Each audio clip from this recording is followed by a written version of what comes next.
everyone. Welcome to our Inspiring Thoughts podcast this week. I'm delighted to have Jo Lakin with us, and Jo and I have worked with each other for a number of years, but recently gone through our mediation course. So the title of what we're looking at today is The Power of Early Dialogue, and I've just asked Jo to come along to share her thoughts around mediation and why she did the training, etc.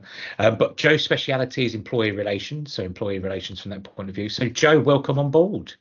Thank you, Stephen. Thanks for having me. Nice to be here. Yeah, it's great to have you, and I know you're busy and just got into a new venture, so I really appreciate you taking the time to come on board today. Thank you. Yeah. So what we do is with everybody, people know so far, we send out to our guests 7 questions in advance so they can get that kind of rich information to share with us, and we set them up to succeed. So Jo, would you mind telling everybody kind of a plotted career history, how you've got to where you are today? That'd be wonderful. Yeah, absolutely. So I've always worked in HR. I've been in HR for sort of 28 years now, which is a bit scary, isn't it? And I've had a couple of generalist roles along the way, but predominantly employee relations. That's been my specialism from fairly early on in my career, to be honest. Always worked in the corporate world, various sort of blue chip organisations, manufacturing, retail, hospitality.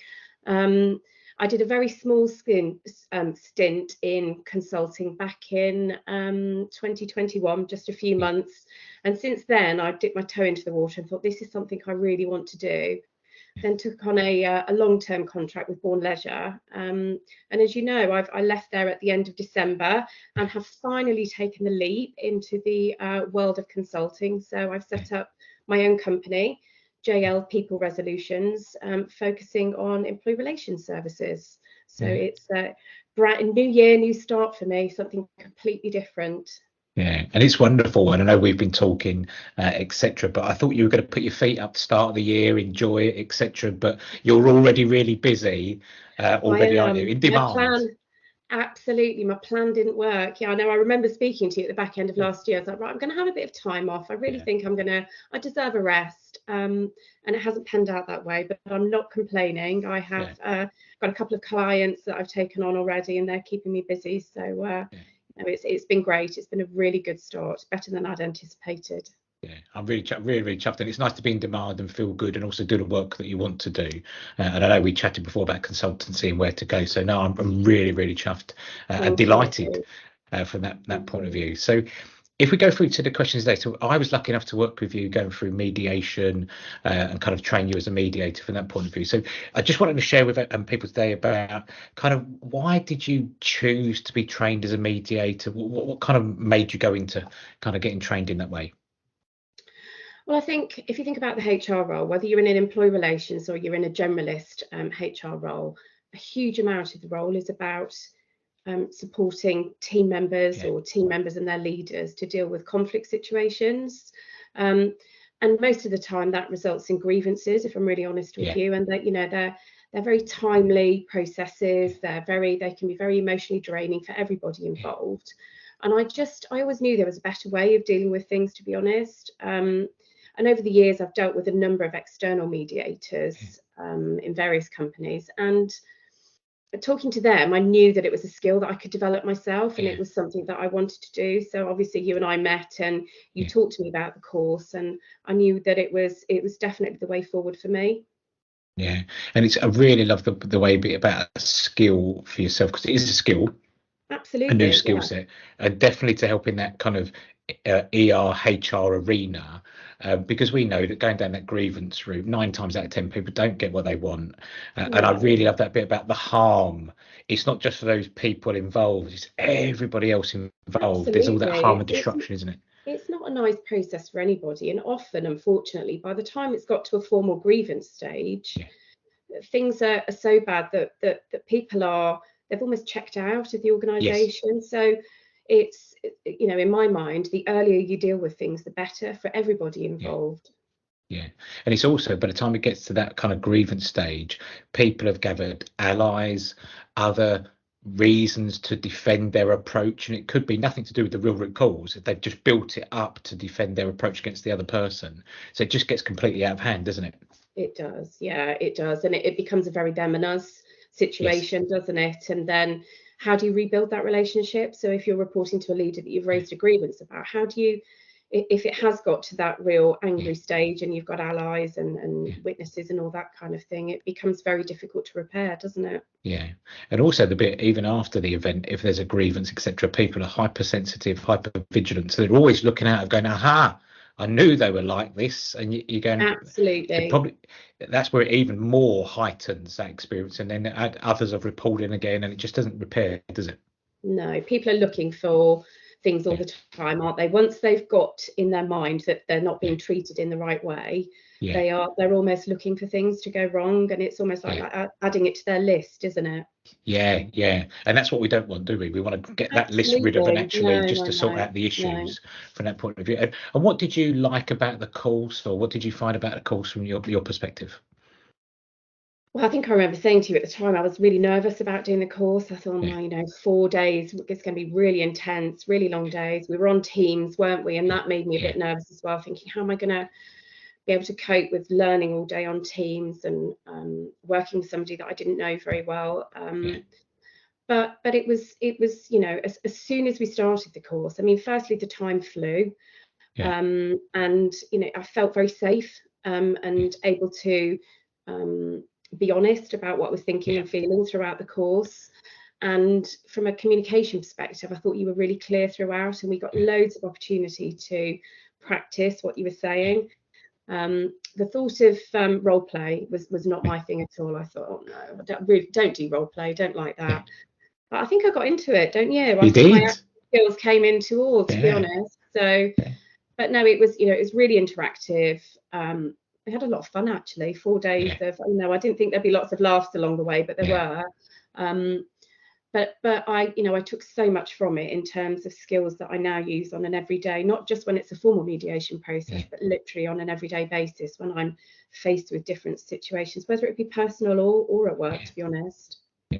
And I really like that bit about their life skills that we teach. It's not just you turn them on, I must do it as a mediator and turn it on then. It's actually their life skills that we work through that helps you A, in your day job, but B, at home, outside work, etc., that kind of helps from a conflict resolution point of view, but just a conversation point of view as well, isn't it?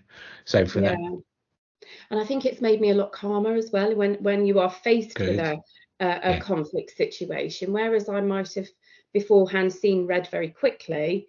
Certainly from a personal perspective, I have noticed that I'm able to stand back now and go, right, okay, I'm just going to calm down, and then I'm going to be able to deal with this more constructively. And it's great, isn't it? Because then you actually start to hear the words better. Whereas actually when that red mist comes over or you're triggered, you're in your own mindset then, rather than actually, let me just take a calmer breathe, let me really hear, then actually you can have a better conversation and then move forward. So that's great. Really good to hear. Really good. Yeah, absolutely. And what did you find that was really stretching for you in the course? What kind of moved your comfort zone? What did you find that really stretched you?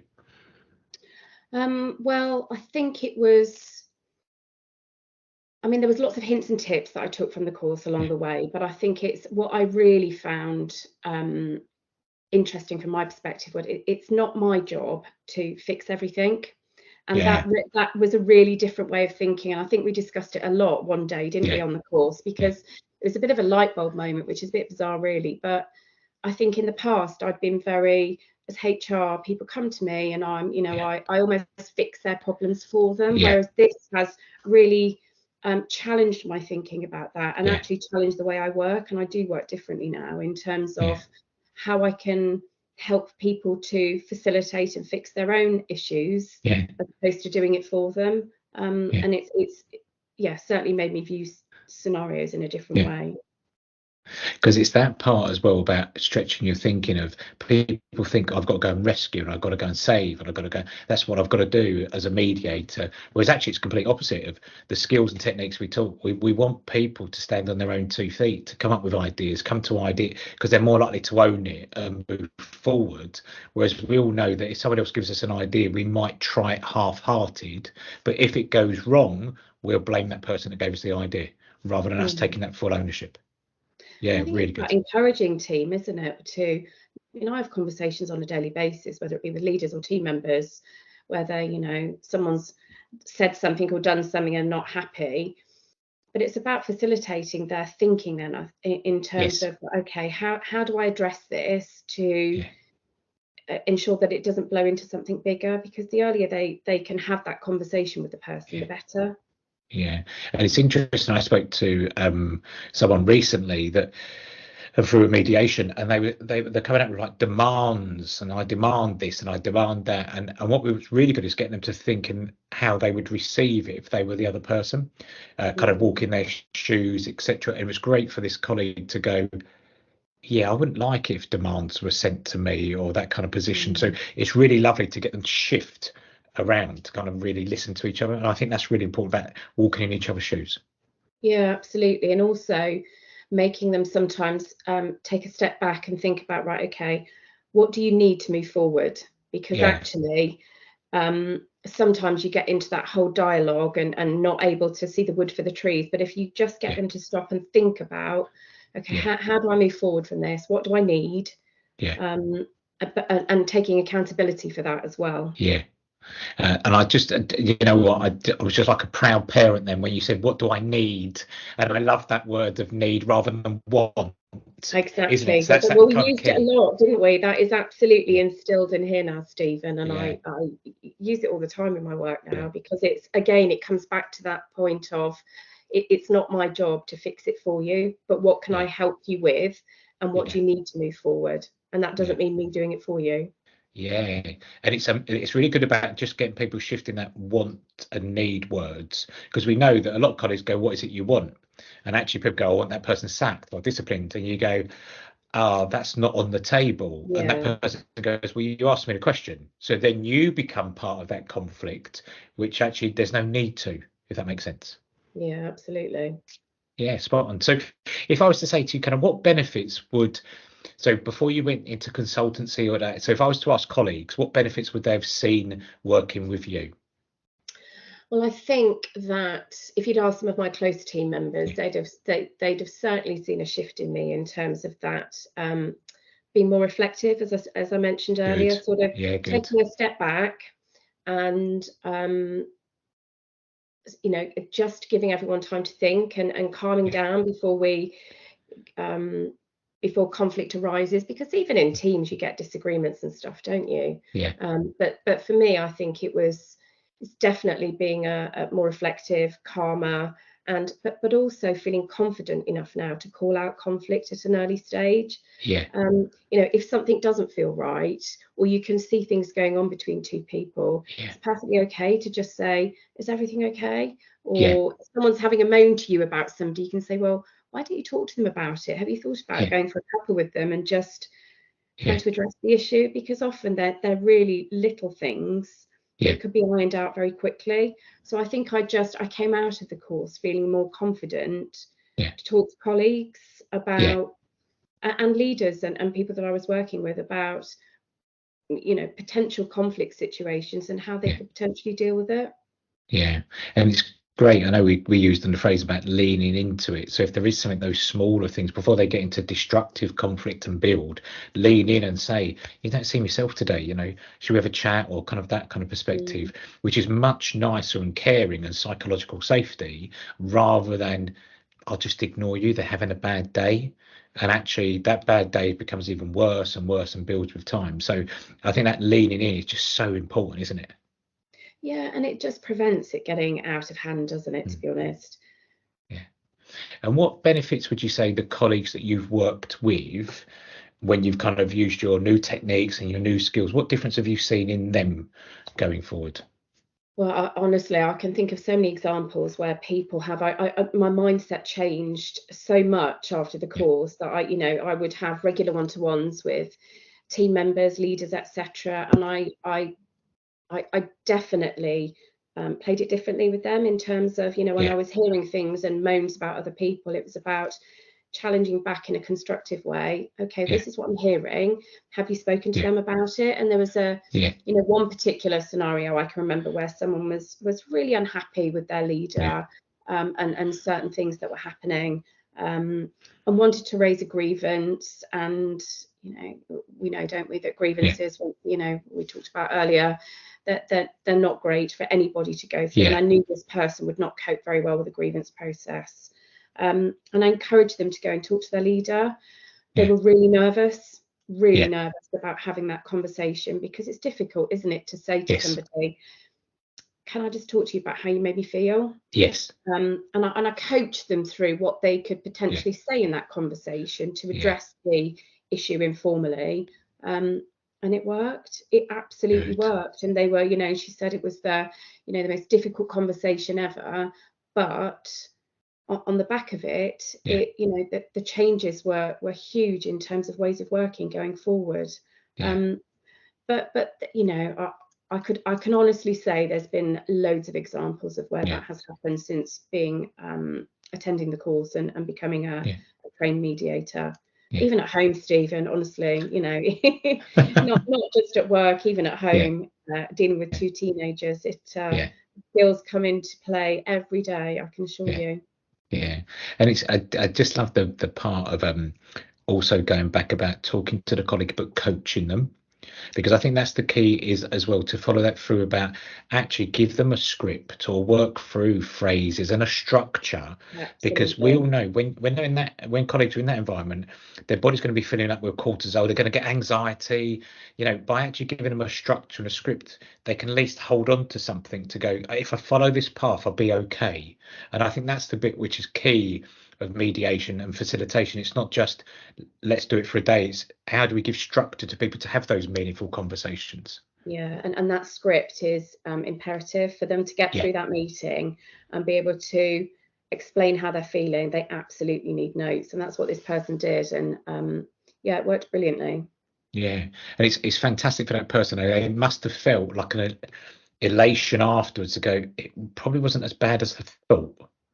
Completely. You know, they were both came out of the situation feeling a lot more positive about things going forward. And you know, there was no need for a grievance to be raised. It absolutely needed a conversation about, you know, it's misunderstandings, miscommunication, things that happen on a daily basis in work life, where people are firing off emails and they don't understand the impact of some of the words. Emailing people at certain times where you know that person was not available and they thought they knew that they weren't available, and all these things just build and build and build, don't they, until people feel that they can't take it anymore. And it's the bit of also about people have their own map or version of the world. So that's only what we see. That's the kind of bit that colleague or that's kind of feeling. And we've all been there, about we have our map of the world and our version of the world. But until we actually can talk about it, and unfortunately human beings fill gaps. So if they don't hear something back or something's not right, we fill it with a gap of our map of the world to suit us. We do, absolutely. And that's why it's so important to encourage that dialogue between those two people, because it's about, isn't it, how would you feel? And that's that to what we were talking about earlier. It's exactly that. And and I think the key to it is, with mediation, it's not a defend and attack approach. It's about actually getting down to that lower level about how people are feeling, what's really going on in the world, what's the real impact of those, rather than actually when people go into a grievance or a hearing, they just stay at that high level surface. They don't really get down to what's really going on in that person, which mediation does, doesn't it? Really goes below the level.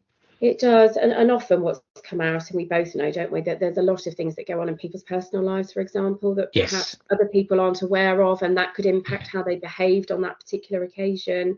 But I think just by that mediation process and being in that safe environment where they can talk about it, you see a whole different perspective, don't you, coming out. And if you would say, going forward now to the future with your new company and your consultancy, which I know you're doing really, really well with already, what would you say the key skills that you've taken forward now to help you going forward in your kind of consultancy role? So what are key skills you've taken forward? So I think it is the